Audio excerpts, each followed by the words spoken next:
Hey Defenders, welcome back to the channel.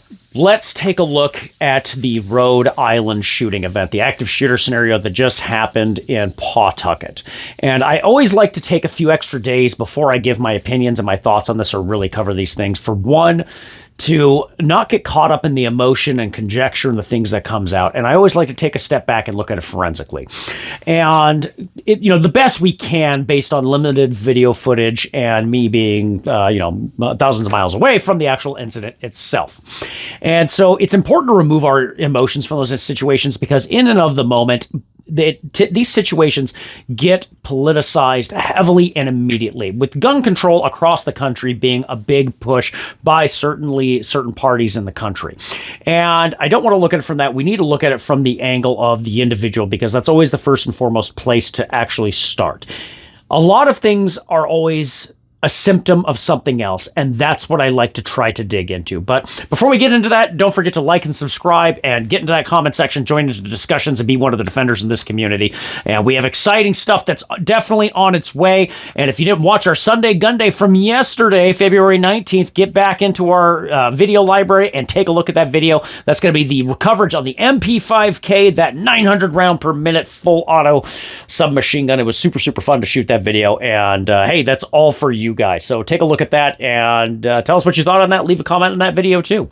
Now, let's dive into it. So February 16th, Robert, aka Roberta Drogan, walked into a youth hockey arena during a competition, a match, and pulled out a firearm and proceeded to execute his ex-wife, his 23-year-old son, who was just became an engineer, and to the witness of their youngest teenage son, Colin, who was on the ice and witnessed the entire incident.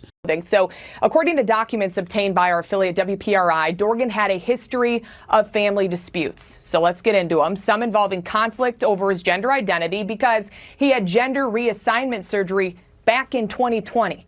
So WPRI reports that in these court documents, his trans identity led to the divorce with his ex-wife, reportedly detailing, she said, that he had narcissistic and personality disorder traits along with the transition. So his social media profile's under investigation. I want to point this out. Just one day before he opened fire, he was defending trans Congresswoman Sarah McBride. He wrote this in part on X: "Keep bashing us, but do not wonder why we go berserk." So they're looking into all of these things on social media. As investigators say, it was a targeted attack. This is a very, very tragic situation.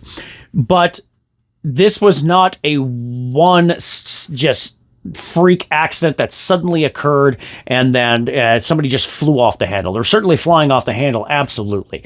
But this was a buildup that was occurring, and you're watching this more and more, not just in our country, but with the incident that just happened in Canada and in other places also.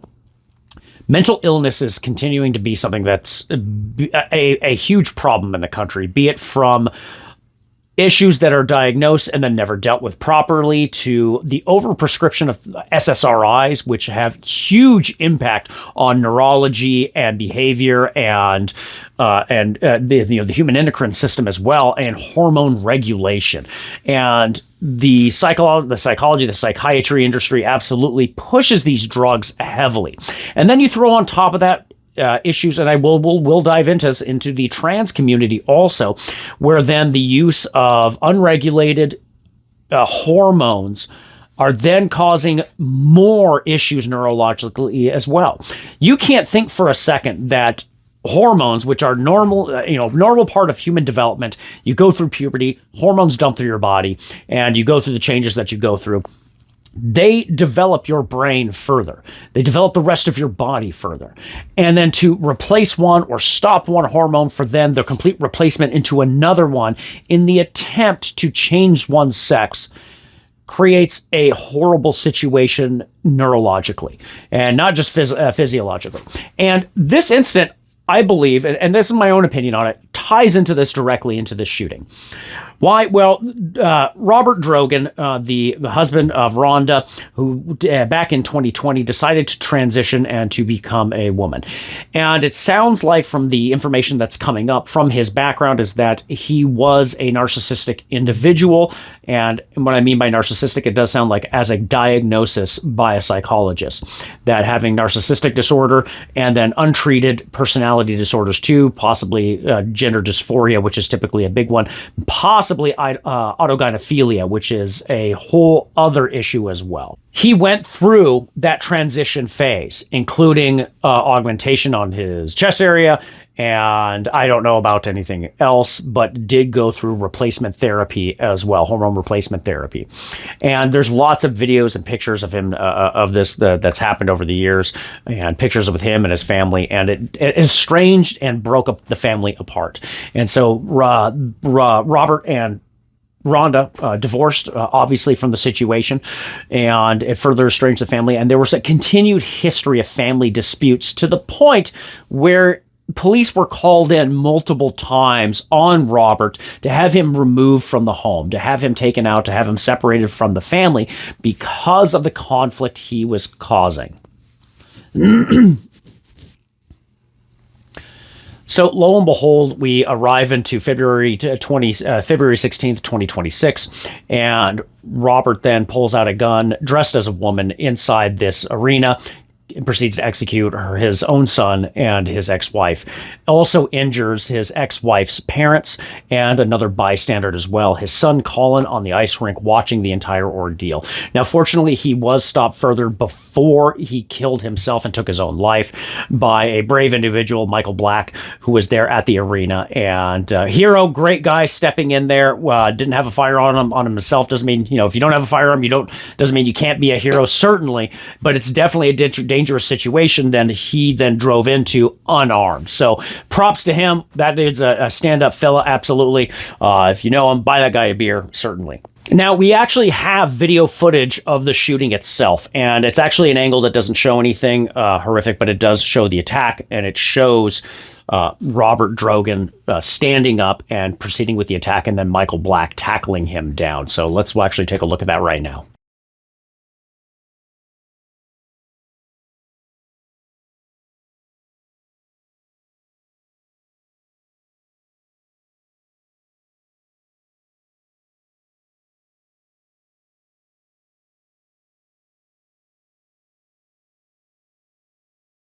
You can see him standing up with the beanie. There he is, and then he gets pulled to the ground and pushed down before he ends his own life, because that's unfortunately how a lot of these situations tend to occur. And we've been seeing this again and again and again with the Annunciation Church shooting, with the Nashville shooting, where trans individuals are lashing out at a society for trying to have validation. And if I were to even look at it from, say, like a pathological perspective, on the individual and some sort of psychological profile, you're looking at individuals that have extreme narcissistic disorders, and then, of course, the strong possibility of gender dysphoria or autogynephilia.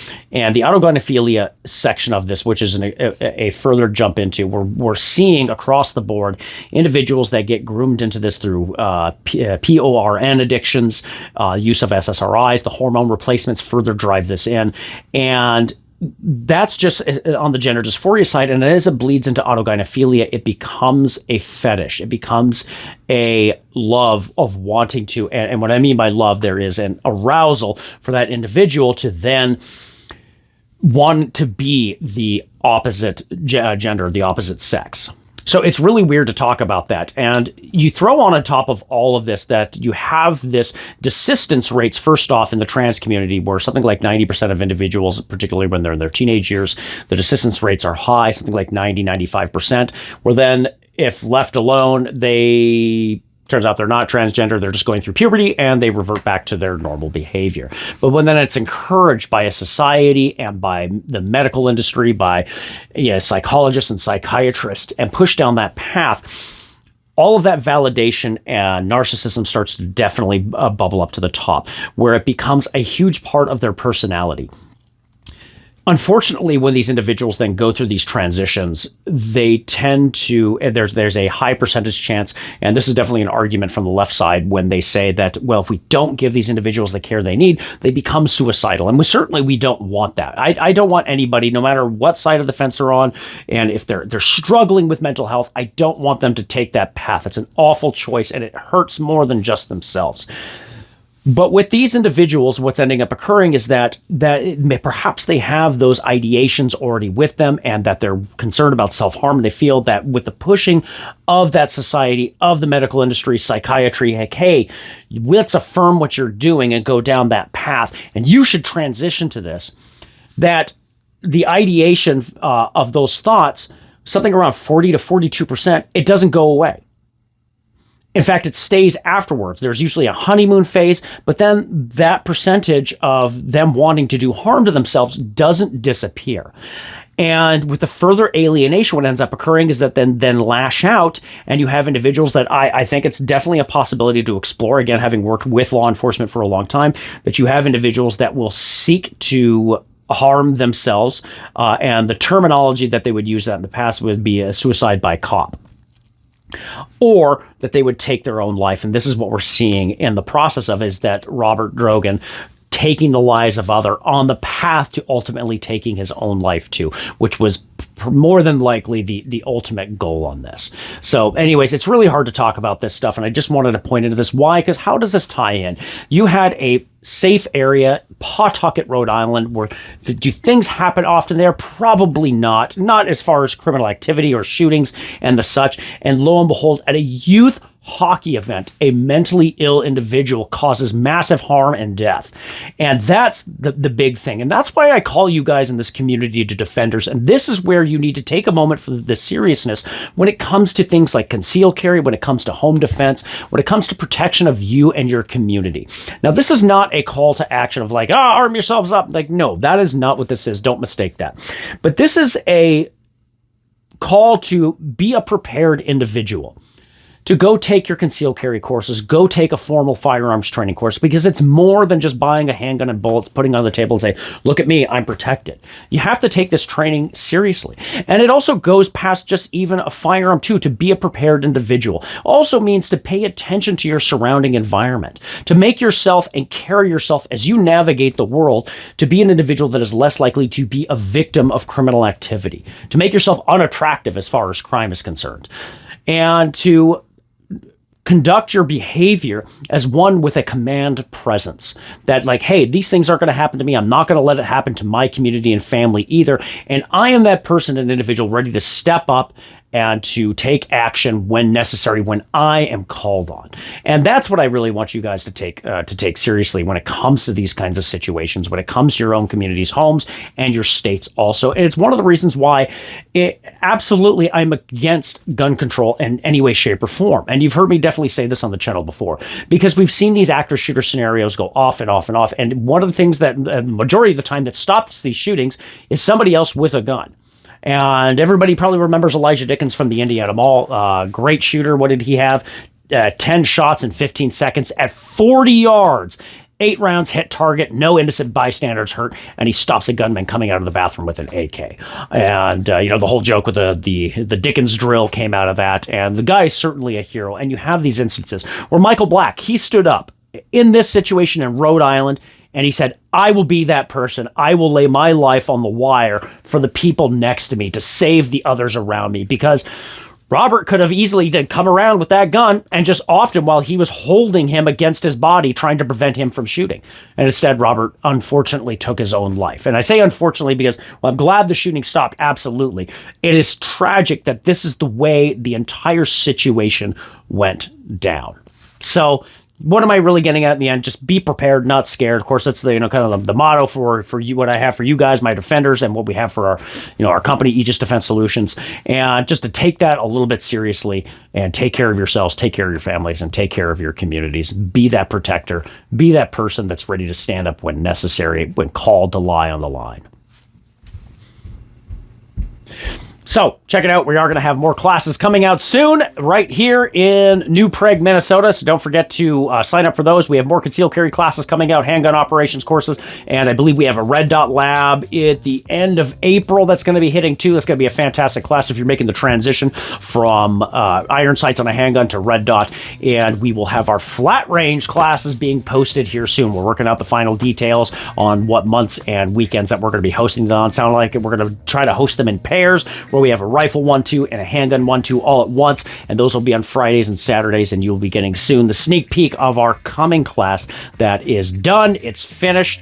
And I don't want to tip the cards too soon because it's going to be pretty exciting what we're going to be bringing. So anyways, stick around. Definitely join the community. Like, subscribe, and share. And don't forget, be prepared, not scared. God bless and good night, everybody.